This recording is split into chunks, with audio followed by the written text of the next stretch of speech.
सभी भक्तों को राधे राधे, नमस्कार। इस बार जो है कि माघ महीने की गणेश चतुर्थी व्रत कथा आप लोगों के समक्ष लेकर उपस्थित हुआ हूँ। आशा है कि जिन लोगों के पास पंडित जी उपलब्ध न हो और तो आप लोग इस कथा को अपने मोबाइल द्वारा सुने। गणेश जी का पूजन करने के बाद मोबाइल से कथा सुन लें, फिर आरती करें और चंद्रमा को अर्घ्य देने के बाद अपना फलाहार वगैरह करें। आशा है कि आप लोग इस कथा से आप लोगों का कार्य हो और गणेश जी की कृपा बनी रहे। गजाननम भूत गणादि सेवितम कपित्थ जम्बू फल चारु भक्षणम उमासुतम शोक विनाश कारकम नमामि विघ्नेश्वर पाद पंकज। बोले गणेश भगवान की जय, शंकर भगवान की जय, पार्वती मैया की जय। माघ कृष्ण गणेश चतुर्थी व्रत कथा, ऋषि शर्मा ब्राह्मण की कथा। पार्वती जी ने पूछा कि हे पुत्र, माघ के महीने में किस गणेश जी की पूजा करनी चाहिए, उस दिन किस चीज का भोग लगाना चाहिए और किस प्रकार का आहार लेना चाहिए, इसे विस्तार पूर्वक बताने का अनुग्रह करें।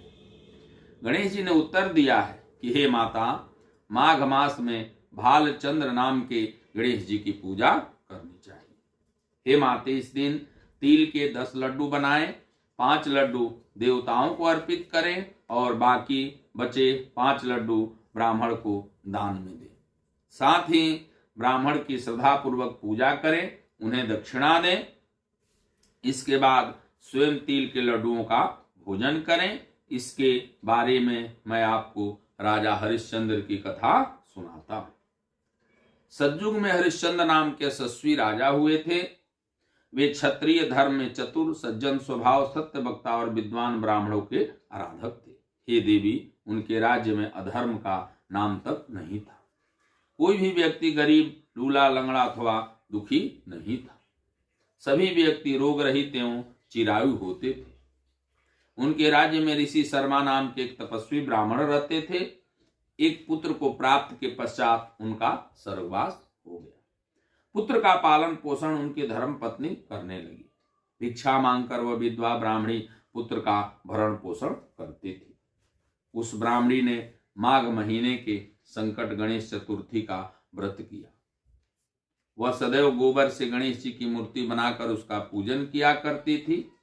हे माते, भिक्षा मांगकर ही उसने तिल के 10 लड्डू बनाए और इसी के मध्य उसका पुत्र गणेश जी की प्रतिमा को अपने गले में बांधकर कहीं खेलने चला गया। तब एक चंडाल कुम्हार ने उस ब्राह्मणी के 5 साल के बालक को जबरदस्ती पकड़कर अपने आवा में बिठाकर उस आवे को बंद कर दिया और मिट्टी के बर्तन को पकाने हेतु उसमें अग्नि दे दी।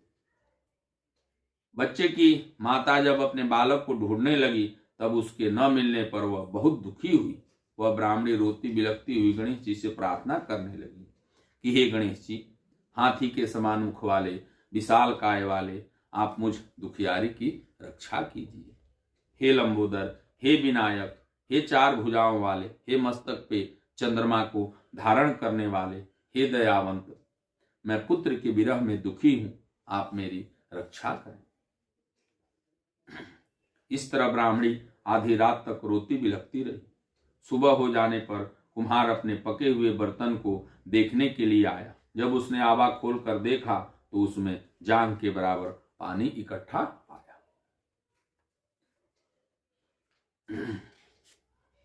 पानी में बैठे हुए बालक को खेलते हुए देखकर, इस आश्चर्य घटना को देखकर वह आश्चर्यचकित हो गया और डर के मारे कांपने लगा। इस अद्भुत घटना को खबर उसने राज दरबार में आकर दी और अपने द्वारा किए गए दुष्कर्म को राज्यसभा में बता दिया।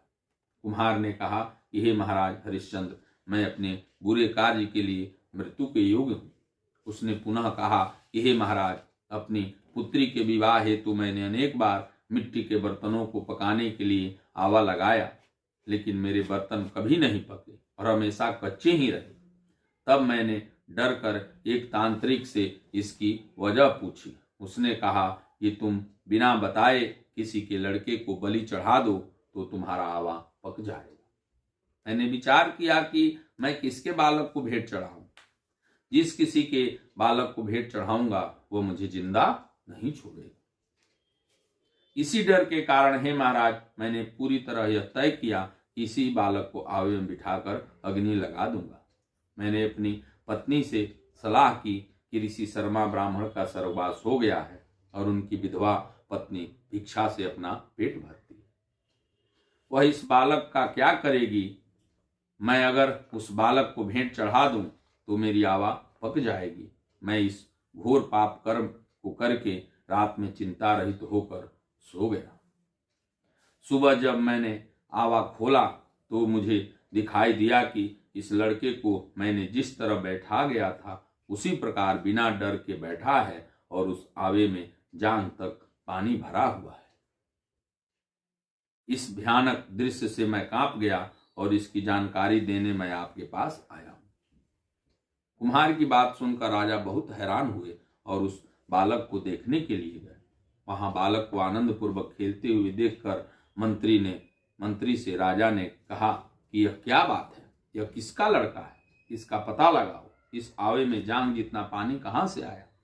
बालक को न तो अग्नि ने जलाया और न यह भूख प्यास से व्याकुल है। यह आवे में उसी प्रकार खेल रहा है जैसे अपने घर के आंगन में खेल रहा हो। राजा इस प्रकार की बातें कर रहे थे, तभी वह विधवा ब्राह्मणी रोती सिसकती हुई वहां आ गई।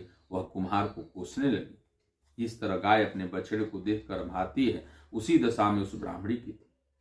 वह ब्राह्मणी अपने बालक को गोद में लेकर प्यार करने लगी और कांपती हुई राजा के सामने बैठ गई। राजा हरिश्चंद्र ने पूछा कि हे ब्राह्मणी, क्या तू कोई जादू तो ना जानती है या तूने कोई धर्म का कार्य किया है? इसके फलस्वरूप बच्चे को अग्नि छू तक न सकी। राजा के ऐसा कहने पर ब्राह्मणी बोली, हे महाराज, मैं कोई जादू टोना नहीं जानती और न कोई तपस्या योग आदि की विधि ही जानती हूँ। हे महाराज, मैं तो संकट नाशन गणेश चतुर्थी का व्रत करती हूँ। उसी व्रत के प्रभाव के कारण मेरा पुत्र आज जीवित बच गया है। ब्राह्मणी की बात सुनकर राजा ने आदेश दिया कि मेरे राज्य के समस्त जनता इस संकट नाशन गणेश चतुर्थी के व्रत को करे। राजा ने कहा, हे पतिव्रते, तू धन्य है। उस दिन से नगर के सभी लोग प्रत्येक मास की गणेश चतुर्थी का व्रत करने लगे। श्री कृष्ण जी ने कहा है कि हे युधिष्ठिर, आप भी इस उत्तम व्रत को कीजिए। इस व्रत को करने से आपका राज्य प्राप्त कर सकेंगे। आपकी सभी इच्छाएं पूर्ण होगी। भगवान श्री कृष्ण के वचनों को सुनकर युधिष्ठिर बहुत प्रसन्न हुए और माघ कृष्ण चतुर्थी का व्रत करके निर्विघ्न राज्य का सुख भोगने लगे। बोलिए गणेश भगवान की जय। इस प्रकार कथा जो है कि संपूर्ण हो रही है। हरिओम तत्सत। इसके बाद गणेश जी की आरती करें। जय सिया।